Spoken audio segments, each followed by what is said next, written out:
Alam mo, madalas iniisip natin na ang health anxiety ay simpleng takot lang sa sakit. Pero kapag naranasan mo na ito, mapapansin mong parang may kakaibang kapit sa iyong isip. Diba? May mararamdaman ka sa katawan, tapos bigla kang kakabahan kahit na wala namang dahilan. Sasabihin mo sa sarili mo na, baka pagod lang ako. Pero, hindi ka naman mapakali. Diba? Maya-maya, babalik ulit ang isip sa sensasyon. So doon magsisimula yung cycle. Hindi mo siya ginugusto pero parang hinahatak ka pabalik, 'di ba? Paulit-ulit siyang nangyayari araw-araw. Unti-unti nagiging normal na ang pagiging alerto. 'Di ba parang laging nakaabang ang isip mo, kahit tahimik ang paligid maingay yung utak mo, hindi ka relax, hindi gaya ng dati, 'di ba? Kasi nasanay ka at doon mo mararamdaman na parang merong addiction na nabubuo. Hindi sa sakit kundi sa pag-iisip tungkol dito. Halimbawa, may konting hilo ka habang naglalakad. Dati dededmahin mo lang 'yan at 'di ba tuloy lang yung lakad. Ngayon titigil ka, 'di ba bigla kang mag-iisip, tatanong mo sa sarili mo kung, normal pa ba ito? Normal pa ba itong mga nararamdaman ko? 'Di ba? Mapapansin nito ang tibok ng puso mo. Minsan ihipo ka pa sa dibdib mo, 'pag mas nararamdaman mo yung tibok mas kakabahan ka. 'Pag mas kinakabahan ka mas lalakas yung sensasyon, 'di ba parang tinatawag nating yung domino effect. 'Di ba kahit wala namang nangyayaring masama, pakiramdam mo may mali. Sa bawat check sa katawan mo mas lalo kang nagiging sensitibo. Hindi gumagaan, mas lalong bumibigat. Hindi mo naman pinipilit, 'di ba, pero ginagawa mo pa rin. Kasi gusto mong mawala yung kaba at sa isip mo, checking feels like the solution, kahit hindi naman talaga.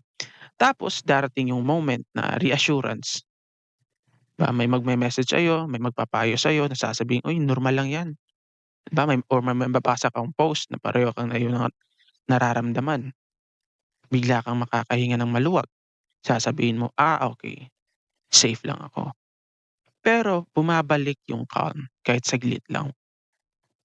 Pero pansin mo hindi siya nagtatagal. Ilang oras, minsan ilang minuto, may panibagong sensasyon na naman, may panibagong tanong naman sa isip mo at babalik ka ulit sa paghahanap ng sagot, 'di ba? Parang may hinahabol ka na pakiramdam. Hindi na yung takot mismo kundi yung relief pagkatapos, yung ginhawang pansamantala. At habang ginagawa mo ito araw-araw, mas nasasanay ang utak mo. Mas humihingi siya ngayon ng gano'ng, um, cycle. Parang, "Do this again," para gumaan ulit, 'di ba? Sinasabi ng utak mo. Kung iisipin mo, ganito rin ang nangyayari sa addiction. Hindi naman yung substance yung habol, kundi yung pakiramdam pagkatapos. Sa health anxiety, hindi mo hinahabol yung sakit, hinahabol mo yung certainty. Hinahabol mo yung assurance na okey ka. Kaya kapag may kaba, may urge ka na agad na kumilos, mag-search sa Google, magtanong sa kaibigan, magbasa ng symptoms. Kahit alam mo naman minsan mas lalo ka lang matatakot, ginagawa mo pa rin. Kasi may chance na gumaan yung pakiramdam. At kapag gumaan, kahit sandali lang, sapat na yun para ulitin.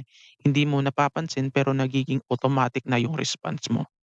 Parang reflex na kahit pagod ka, hindi ka makapagpigil. 'Di ba? Nasanay ang yung isip mo at pag, dahil nasanay ng isip mo mahirap na siyang pigilan. Pero habang tumatagal mapapansin mo na mas bumababa yung tolerance mo sa discomfort. Yung konting kirot na dati okey lang, hindi na. Yung simpleng pagod, 'di ba, nagpa-panic ka na, lumalala na yung mga sensasyon sa katawan mo.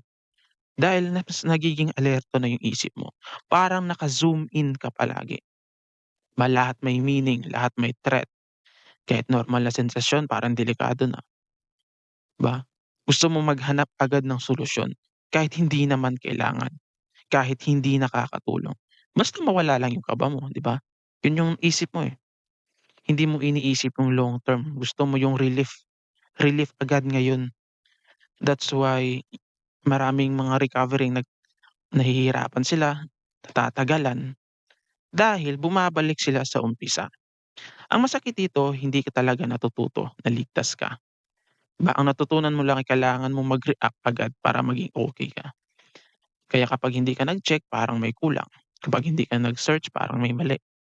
Kahit wala namang nangyayari hindi ka mapakali, Nakakapagod ito sa isip at katawan. Minsan mapapaisip ka kung bakit parang ang layo mo na sa dating ikaw. Yung dating hindi naman iniintindi yung bawat pakiramdam. Hindi dahil nagbago ka bilang tao, kundi dahil may pattern na nabubuo. At ang pattern na ito ay puwedeng mabago, pero hindi siya madalian. Pero posible. Kailangan lang muna siyang makita, kailangan mong hindi mo kailangang labanan kundi intindihin. Kapag na-realize mo ang cycle na ito, kapag na-realize mo na yung paghahanap mo ng assurance, yun yung nagpapalakas sa cycle na ito, dun palang magsisimula yung shift. Oo, hindi ibig sabihin na hindi ka na matatakot, ibig sabihin hindi mo na agad susundan yung takot. Halimbawa, may kaba, pero hindi ka agad nag-search. May sensation man pero hindi ka agad magche-check, hahayaan mo lang muna. Sa umpisa sobrang uncomfortable nito, parang may kulang, parang may mali. Pero unti-unti natututo ang isip mo, natutunan mong hindi lahat ng sensasyon ay emergency, na hindi lahat ng kaba ay kailangan sagutin, na kaya pala hindi humuhupa mag-isa ang mga sensation dahil binibigyan mo ng assurance. At doon mo mararamdaman ang totoong recovery, hindi yung walang takot, kundi yung hindi ka kontrolado nito. Sa dulo, gusto ko lang maalala niyo na ang health anxiety ay hindi dahil mahina ka o sobra ka mag-isip. Isa lang itong nakasanayang pattern ng isip na naghahanap ng ginawa. At tulad ng ibang nakasanayan, pwede itong baguhin. Ngunit hindi ito magagawa sa isang araw lang. Hindi sa pilit kundi sa paulit-ulit na pagpili na huwag sundin ang bawat urge. Habang mas pinipili mong hindi mag-react, mas humihina ang takot. Habang mas hinahayaan ang discomfort, mas lumalakas ka. Darating yung araw mapapansin mo na hindi ka na gano'n ka ka-alerto, hindi na gano'n ka kakapraning, mas kalmado ka na ulit at mararamdaman mo na hindi ka na alipin ng takot. Ikaw na ulit ang may hawak ng isip mo. Para sa mga payong may kaugnayan sa health anxiety. Huwag kalimutan na mag-follow sa Health Anxiety Support Hub